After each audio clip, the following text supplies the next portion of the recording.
अस्सलामुअलैकुम वरहमतुल्लाहि ताला वबरकातुहू। दोस्तों, मैं हूं हसन बरकाती और आप देख रहे हैं एच वॉइस यूट्यूब चैनल। हाजिर हूं फिर से एक बार एक नई वीडियो के साथ। दोस्तों, आज हम और आप मुफ्ती सलमान अज़हरी साहब के ताल्लुक़ से बिल्कुल एक ताज़ा तरीन अपडेट जानने की कोशिश करते हैं। जी हाँ दोस्तों, कई दिनों से मैं आप लोगों के दरमियान मुफ्ती सलमान अज़हरी साहब के केस के ताल्लुक़ से कोई भी अपडेट नहीं ला रहा था। इसलिए नहीं ला रहा था कि मुफ्ती सलमान अज़हरी साहब के केस के ताल्लुक़ से कोई भी अपडेट निकल कर नहीं आ रही थी।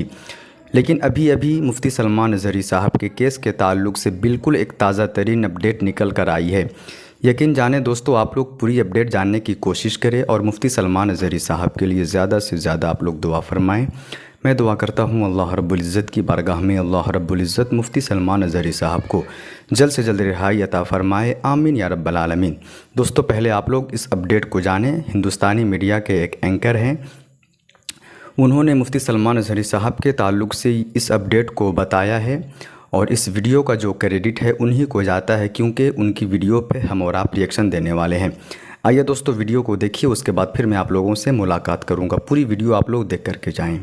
दोस्तों, आप तमाम लोग उस पल के इंतजार में थे कि आखिरकार मुफ्ती सलमान अज़हरी साहब के मामले में क्या कुछ खबर निकल करके सामने आई। आपको बताते चले कि अभी तक जो खबर निकल करके सामने आ रही है वो ये कि मुफ्ती सलमान अज़हरी साहब के मामले में उनके जो वकील है आईएएस सैयद साहब और जस्टिस इलेस वोहरा, उन दोनों की बातचीत हुई और उस बातचीत के बाद जस्टिस इलेस वोहरा ने जो बातें कही है वो हम आपको बताएं, ताकि आपको ये बात समझ में आ सके कि ये केस अब किस दिशा में जा चुका है। जस्टिस इलेस वोहरा साहब ने सीधे तौर पर यह बात कही कि इन दैट मैटर पासा considering this not hate speech something we reluctant, यानी कि मुफ्ती सलमान अज़हरी साहब के द्वारा दिए गए जो भाषण थे, जो स्पीच दिए गए थे, उनको जो इन्होंने सुना, मुफ्ती सलमान अज़हरी साहब के उस भाषण को जब जस्टिस इलेस वोहरा साहब ने सुना तो उन्हें लगा कि उनके ऊपर जो पासा इंपोज किया गया है, और खास करके considering this not hate speech something we reluctant, यानी कि ऐसा लगता है कि जस्टिस इलेस वोहरा साहब को यह लग रहा है कि जो बातें मुफ्ती सलमान अज़हरी के द्वारा कही गई थी वो एक हेट स्पीच की तरह था।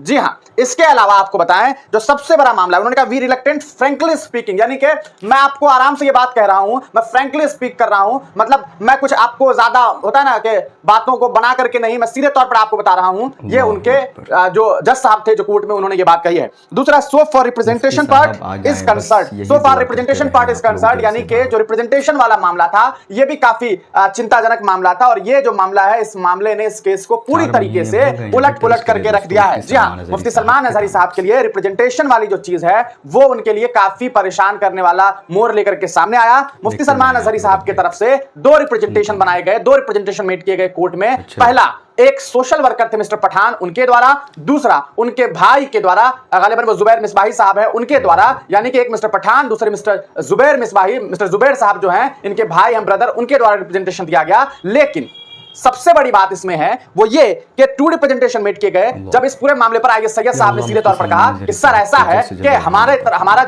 जो क्लाइंट हैं जो जेल में कैद हैं, उन्हें तो इस बारे में मालूम ही नहीं था कि कौन किसने रिप्रेजेंटेशन किया। ये एक बड़ी बात सामने आ गई। अब देखिए इस मामले में जो मोड़ सामने आ रहा है वो ये कि एक तो लैंग्वेज का प्रॉब्लम पहले से देखने को मिल रहा था, दूसरा ये रिप्रेजेंटेशन वाला मामला। अब इस मामले ने मुफ्ती सलमान अज़हरी के केस को पूरी तरीके से बर्बाद कर दिया है। मुफ्ती सलमान अज़हरी साहब को रिहाई नहीं मिलने जा रही है, ये केस अब डिस्पोज होने की तरफ है। और आपको बता दें कि मुफ्ती सलमान अज़हरी का ये मामला एक बार फिर गुजरात हाई कोर्ट से उन्हें झटका मिल रहा है और उन्हें रिहाई नहीं मिल रही है। उन्होंने जो अर्जी पासा को हटाने के लिए लगाई थी वो सीधे तौर पर कहा जा सकता है कि डिस्पोज होता हुआ दिखाई दे रहा है और उनके ऊपर पासा जो है वो लागू रहेगा। जी हाँ, आपको बता दें कि सबसे बड़ी बात कि जो रिप्रेजेंटेशन दी गई थी कोर्ट में, जो रिप्रेजेंटेशन बनाई गई थी कोर्ट में, यानी कि हमारे बिहाफ में ये आदमी कोर्ट में रहेंगे या हमारे बिहाफ पर ये आदमी हमारे तौर पर पेश रहेंगे अदालत में, तो दो लोगों ने किया जो सामने आया था। पहला ये कि एक सोशल वर्कर है, गालिबन कोई मिस्टर पठान है, उनके द्वारा, दूसरा इनके ब्रदर के द्वारा, इनके भाई के द्वारा। और सबसे बड़ी चौंकाने वाली बात है कि जो लेटर दिया गया था रिप्रेजेंटेशन वाला,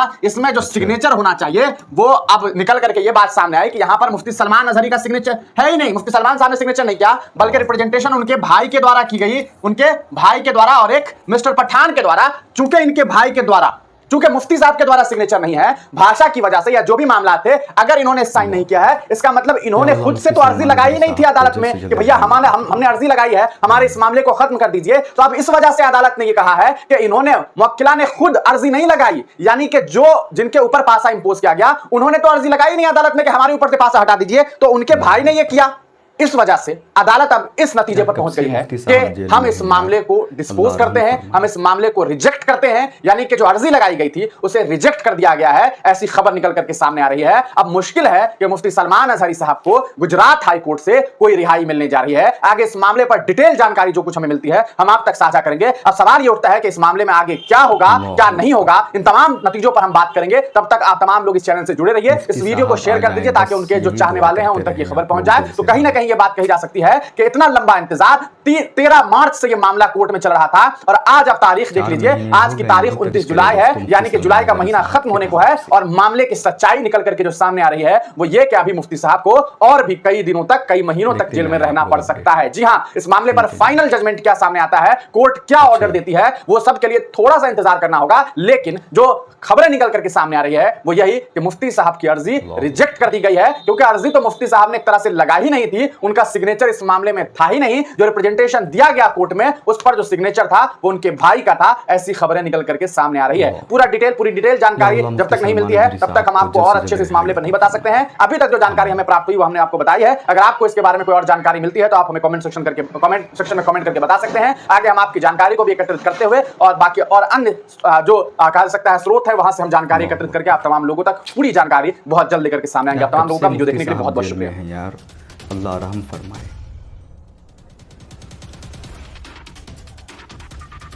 दुआ है अल्लाह रब्बुल इज़्ज़त की बारगाह में अल्लाह रब्बुल इज़्ज़त मुफ्ती सलमान अजहरी साहब को जल्द से जल्द रिहाई अता फरमाए। आमीन या रब्बल आलमीन। दोस्तों आप लोग भी कमेंट सेक्शन में आमीन ज़रूर लिख करके जाएं और आप लोगों से गुजारिश है दोस्तों कि हमारे चैनल HA वॉइस को आप लोग ज़रूर सब्सक्राइब करके रखें, क्योंकि मैं इस चैनल पे मुफ्ती साहब के ताल्लुक़ से पल पल की अपडेट देता हूं और आगे भी देता रहूंगा और इस्लामिक वीडियोज़ में शेयर करता हूं। अच्छी नॉलेजेबल वीडियोज़ में इस चैनल पे शेयर करते रहता हूं, रिएक्शन देते रहता हूं। आप लोगों से गुजारिश है दोस्तों कि इस वीडियो को लाइक करें, मुफ्ती साहब के लिए कमेंट सेक्शन में आमीन ज़रूर लिख करके जाएं। दोस्तों फिर मैं आप लोगों से मुलाकात करूंगा एक नेक्स्ट अपडेट में, एक नेक्स्ट वीडियो में। तब तक अस्सलामु अलैकुम, अल्लाह हाफिज़।